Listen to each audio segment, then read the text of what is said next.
Pleurez-vous, madame?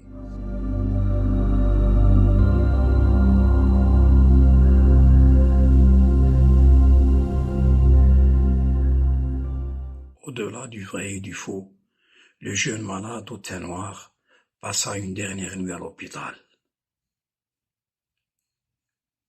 Je le voyais parler à un adolescent malade de 13 ou 14 ans, programmé le lendemain pour une opération chirurgicale à cœur ouvert, et qui se rasait sa petite moustache au menton encore imberbe, à part les quelques poils qui le parsemaient.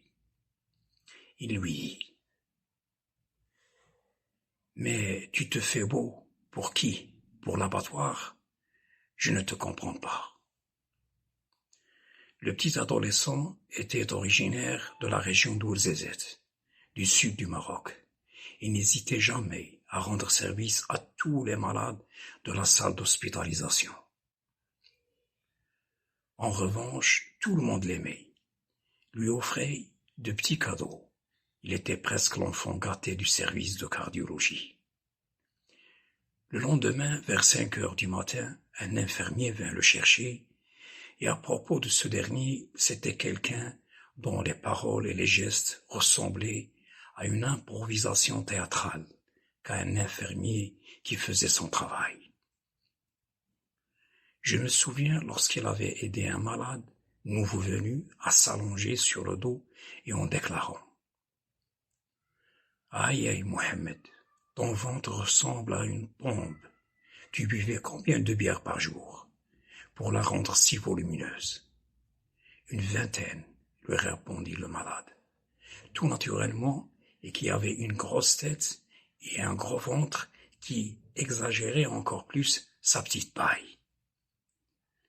L'infirmier se retira en chantant: « Cirrhose de foie, encore une fois. » Notre camarade noir était resté en notre compagnie jusqu'au matin, vers 9 heures, lorsque l'infirmier vint nous annoncer spectaculairement que l'opération chirurgicale du jeune garçon s'était bien déroulée. Puis il nous avait fait ses adieux avant de partir. C'était une situation chargée de tristesse et de forte émotion. Quelques instants plus tard, l'infirmier était revenu nous annoncer cette fois le décès du petit Ouarzazate. Quelqu'un lui demanda pourquoi. Il lui répondit: « Parce qu'en se réveillant, il avait retiré les tubes qui le gardaient en vie. » Un collègue malade protesta: « Les assassins, ils ne l'ont pas attaché avec les sangles de sécurité. » Certains collègues avaient pleuré la mort du petit défunt. C'était une journée de deuil. Tous les malades ne parlaient que de ce brave garçon perdu aux multiples qualités. Quelques heures seulement plus tard, le lit du jeune noir malade avait été occupé par un autre malade. Un pompier costaud et ingénu, un vrai énergumène qui faisait rire par sa spontanéité et sa simplicité de parler et d'agir.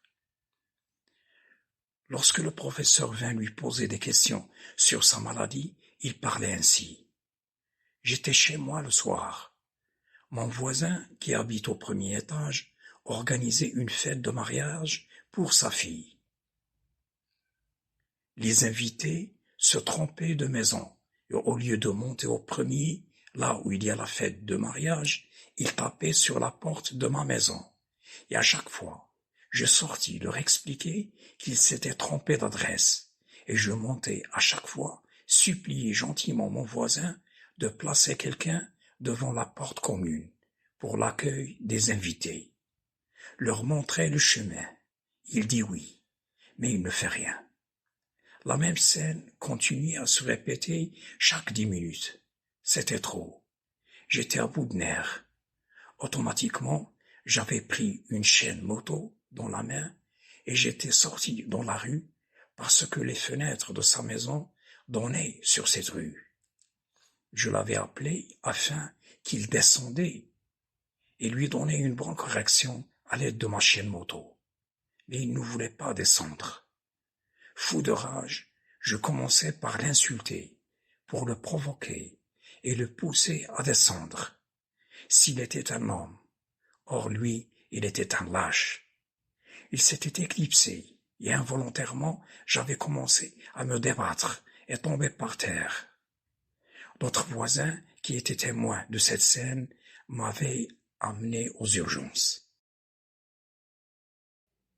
Le professeur l'écouta attentivement jusqu'à la fin, puis lui posa des questions précises concernant ce qu'il avait senti au moment de sa crise. Fourmillement, poitrine serrée, point de côté, difficulté de respirer, rythme, etc. Et à chaque fois qu'un médecin stagiaire s'arrêta sur son cas, il lui répéta intégralement le même récit. Ainsi, tous les malades de la salle l'avaient appris par cœur. Ensuite, on l'amena faire un électrocardiogramme d'effort. Après une demi-heure, il revint essoufflé, en se vantant d'avoir failli péter le vélo spécial à force de pédaler très fort. En voyant la jeune médecin française, stagiaire arriver, il me dit: « La voilà, celle qui m'avait passé l'exercice du vélo. Toi qui parles français avec les docteurs, demande-lui le résultat de mon examen. » J'obéis en demandant à la stagiaire comment s'était passé le CG d'effort de mon camarade. Elle me répondit: « C'était bien passé. » Avant de lui traduire l'adverbe « bien » en dialecte marocain, il s'interposa en disant: « J'ai bien compris, je l'ai entendu dire bien. Je dois être malade, c'est un problème, puisque ce n'est pas très bien. » J'essayai de le convaincre du contraire, mais il n'avait qu'une idée fixe en tête. Bien n'est rien par rapport à très bien.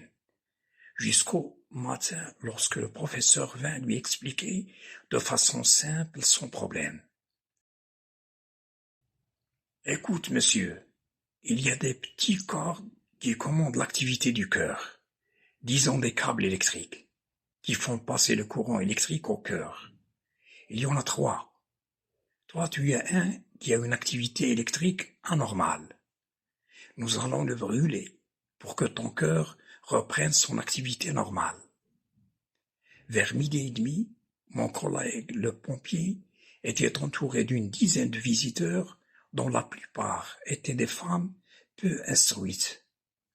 La discussion autour de sa maladie battait le plein, et je l'entendais excité, cherchant à traduire en langage plus simple encore ce que le professeur avait essayé de lui expliquer.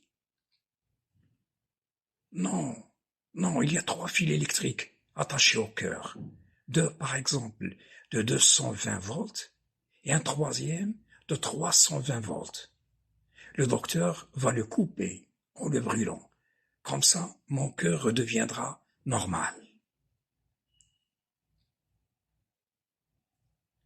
Les femmes qui l'écoutaient ne voulaient pas le croire.